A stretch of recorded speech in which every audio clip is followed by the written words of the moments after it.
வணக்கம். இன்னைக்கு gold, silver, crude oil and DX உடைய டெக்னிக்கல் அனாலிசிஸ் பார்க்கலாம். இந்த வீடியோக்குள்ள போறதுக்கு முன்னாடி இந்த தளத்தை சப்ஸ்கிரைப் பண்ணாம இருந்தீங்கன்னா சப்ஸ்கிரைப் பண்ணீங்க, கூடவே பெல் ஐக்கானை கிளிக் பண்ணீங்க. அப்பதான் நாங்கள் வீடியோஸ் போட்டோன்னே நோட்டிஃபிகேஷன் வரும். ஸோ இன்னைக்கு பார்த்தீங்க அப்படின்னா நமக்கு வந்து பிபிஐ, கோர் பிபிஐயும் அண்ட் நார்மல் பிபிஐயும் இருக்கு. அதாவது ப்ரொடியூசர் ப்ரைஸ் இண்டெக்ஸ். கோர் அப்படிங்கிறது எக்ஸ்க்ளூடிங் வந்து ஃபுட் அண்ட் எனர்ஜியை பேஸ் பண்ணி வரும். அது இல்லாமல் இருக்கிறது அது எப்பயுமே மேக்ஸிமம் பாசிட்டிவ்ல தான் வரும். ஓகே, பெரிய லெவலில் நெகட்டிவ் வர வாய்ப்புகள் இல்லை. இப்போ வந்து பார்த்தீங்கன்னா நமக்கு வந்து பிபிஐ பார்த்தீங்கன்னா இயர் ஆஃப் இயர் தான் பார்க்கணும். இந்த மந்த் நமக்கு தேவையில்லை. மந்த்தில் வந்து பெரிய டிராஸ்டிக் மூவ்மெண்ட் நமக்கு தெரியாது, கணக்கு போட முடியாது. ஸோ இயரில் பார்க்கும்போது லாஸ்ட்டாகவே பார்த்தீங்கன்னா மார்க்கெட் வந்து இறங்கிட்டு தான் இருக்கு.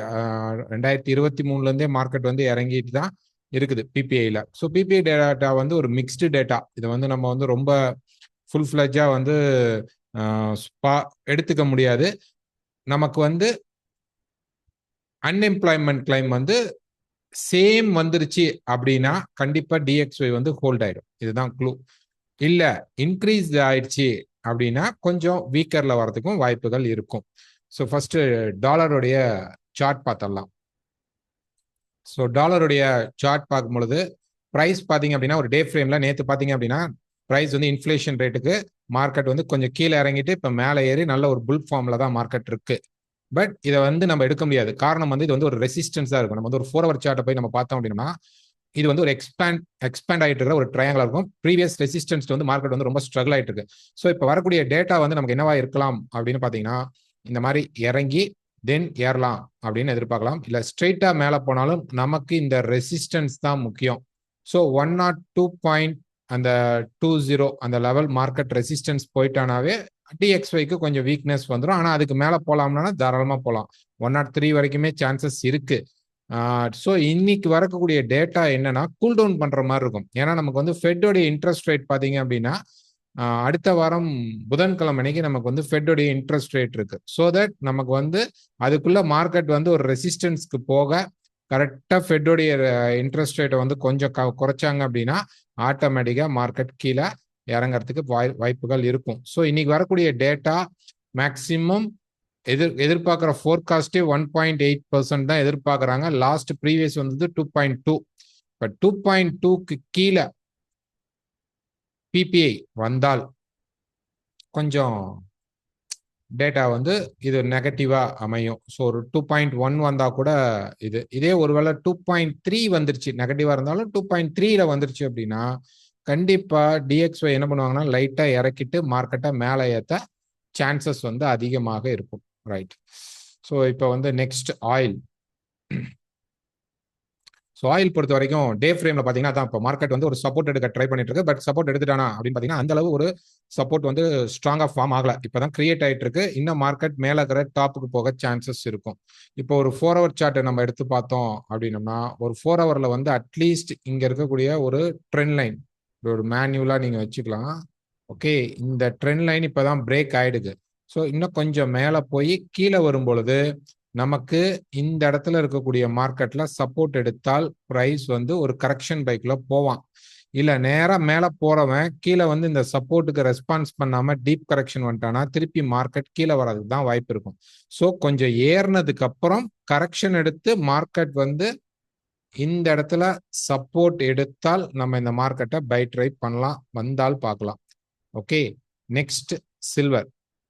ஸோ சில்வர் பொறுத்த வரைக்கும் ஒரு டே ஃப்ரேம்ல பார்த்தீங்க அப்படின்னா மார்க்கெட் வந்து ஃபோர்ஸ் தான் இருக்கு அப்படின்னா இல்லை, மார்க்கெட் வந்து ஒரு இடத்துல வந்து ஸ்டக் ஆகி தான் நின்றுட்டு இருக்கு. இந்த இடத்துல மார்க்கெட் வந்து ஸ்டக் ஆகி தான் நின்றுட்டு இருக்கு. ஸோ சப்போர்ட் எடுத்து மேலே ரெசிஸ்டன்ஸையும் உடைக்க முடியல.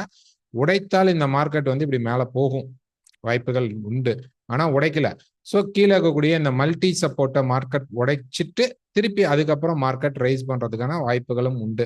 ஸோ இப்போ ஒரு 4 hour சார்ட்டை எடுத்து பார்க்குறோம் அப்படின்னா ஒரு 4 hour சார்ட்ல இந்த சேனல் வந்து இப்போ பிரேக் ஆயிடுது. ஓகே, சில்வர்ல வந்து இந்த சேனல் பிரேக் ஆயிடுது. இருந்தாலும் இப்படி ஒரு ட்ரெண்ட் லைனை போட்டு வச்சுக்கலாம்.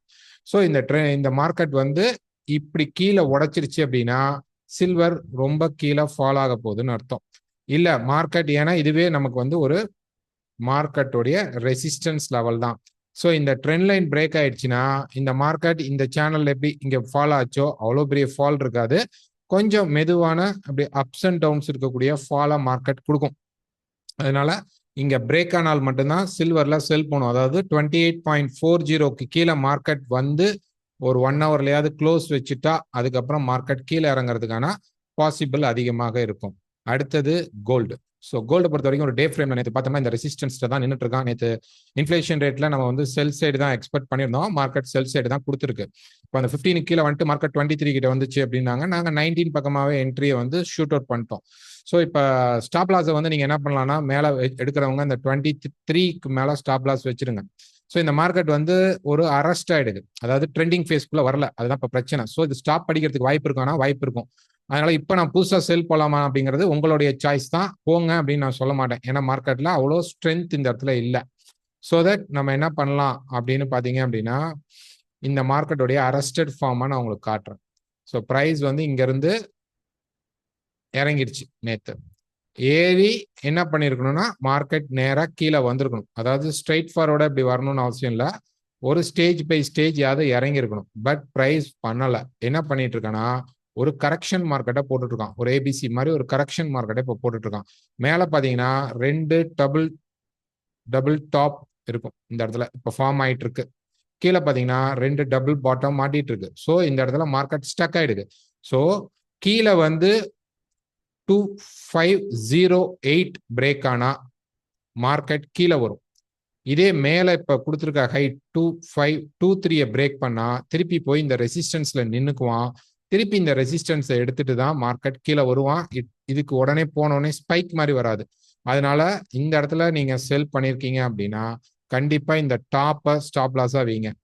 இல்லை நான் பை பண்ணியிருக்கிறேன், உங்களுக்கு பை ஆப்பர்ச்சுனிட்டி, நாங்கள் தான் செல் ஆப்பர்ச்சுனிட்டியில் இருக்கிறோம், நீங்கள் பை ஆப்பர்ச்சுனிட்டியில் இருக்கிறீங்க அப்படின்னா இதுக்கு கீழே உங்கள் ஸ்டாப் லாக் கொண்டு வந்து வச்சுக்கோங்க.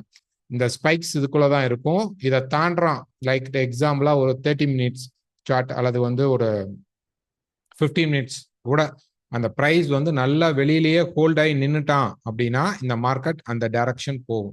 ஸோ நமக்கு கீழே வந்தாலும் இது ஒரு சப்போர்ட் லெவலாக இருக்கும். 500 டார்கெட்டாக வச்சுக்கலாம். ஒருவேளை கீழே வந்தால் செல் வச்சிருக்கவங்க 500 ஃபர்ஸ்ட் டார்கெட்டாக வச்சுக்கோங்க.